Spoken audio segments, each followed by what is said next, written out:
Iran Israel की 12 दिन लंबी जंग के बाद ईरान की गुस्से का नया चेहरा सामने आया। ईरान के सबसे बड़े शिया धर्मगुरु ने अमेरिका के राष्ट्रपति डोनाल्ड ट्रंप और इजराइल के प्रधानमंत्री बेंजामिन नेतन्याहू को खुद का दुश्मन करार करते हुए फतवा जारी किया है। इस फतवे में दोनों नेताओं को मुहरिब यानी ईश्वर से युद्ध करने वाला अपराधी बताया गया है। ईरान बनाम इजराइल की जंग में दुनिया ने सबसे घातक हथियारों का इस्तेमाल होते हुए देख लिया है। इस जंग में अमेरिका की एंट्री ने दुनिया के सामने नई चुनौतियां पेश कर दी थी। 12 दिन चली इस जंग के बाद सीज फायर का ऐलान किया गया, लेकिन अब ईरान ने इससे आगे की कहानी शुरू कर दी है और वो कहानी है नेतन्याहू और ट्रंप के खिलाफ रिलीजियस वॉरफेयर की।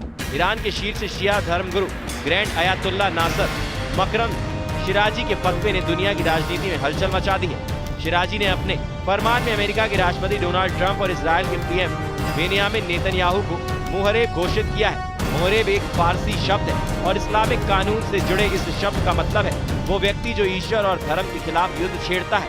ईरानी कानून के मुताबिक मुहरिब को मौत की सजा, सूली पर चढ़ाना, अंगों को काटा जाना या निर्वासन जैसी कठोर सजा दी जा सकती है। फतवे में ये भी कहा गया है कि जो कोई भी मुसलमान इन दुश्मनों का समर्थन करता है वह हराम कार्य कर रहा है।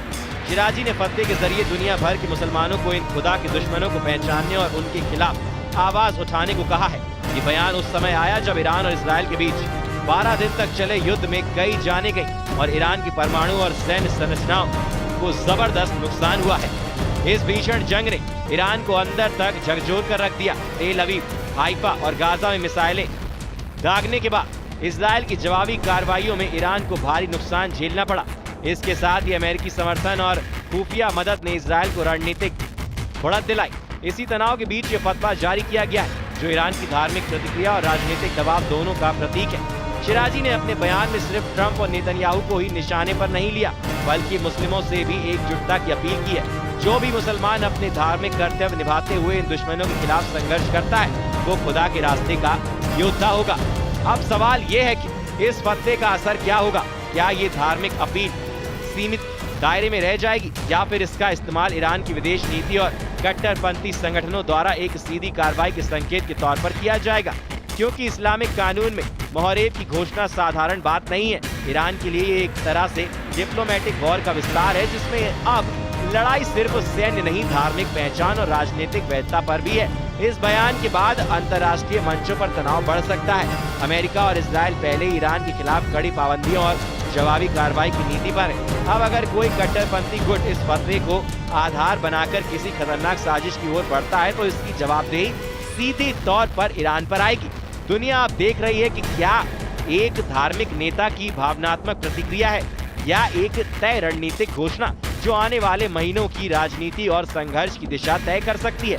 ईरान अब अपने पुराने फाइटर जेट्स को रिटायर कर चीन से जियान 10C और आधुनिक AWACS एयरक्राफ्ट खरीदने की तैयारी में।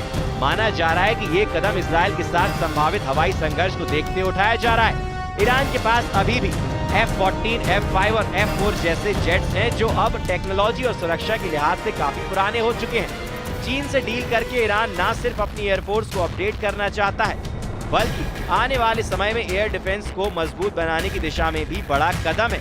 यानी अब चाइनीज जेट से ईरान जंग लड़ने की तैयारी में है, क्योंकि इजराइल ने 12 दिन की जंग में ही ईरान के हवाई क्षेत्र पर कब्जा कर लिया था। अब ईरान अपनी हवाई सुरक्षा और हमले की ताकत बढ़ा रहा है और इसीलिए ईरान चीन से J-10C खरीदने की तैयारी में है, जिसकी स्पीड 2327 किलोमीटर प्रति घंटा बताई जाती है। उड़ान की रेंज 18,000 मीटर तक है, यानी 18,000 मीटर तक की ऊंचाई हासिल कर सकता है। चीन के J-10C की लड़ाकू रेंज है 12,040 किलोमीटर, यानी वो एक बार में 1,240 किलोमीटर के घेरे में लड़ सकता है।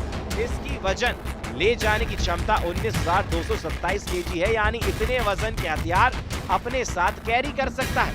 वैसे तो चीन ने इस विमान को बनाने की शुरुआत 1980 में की, लेकिन अप्रैल 2018 में चीन की एयरफोर्स में J-10C शामिल हुआ। फिलहाल चीन से इस विमान को पाकिस्तान ने खरीदा जो 2021 से पाकिस्तानी एयरफोर्स में तैनात है।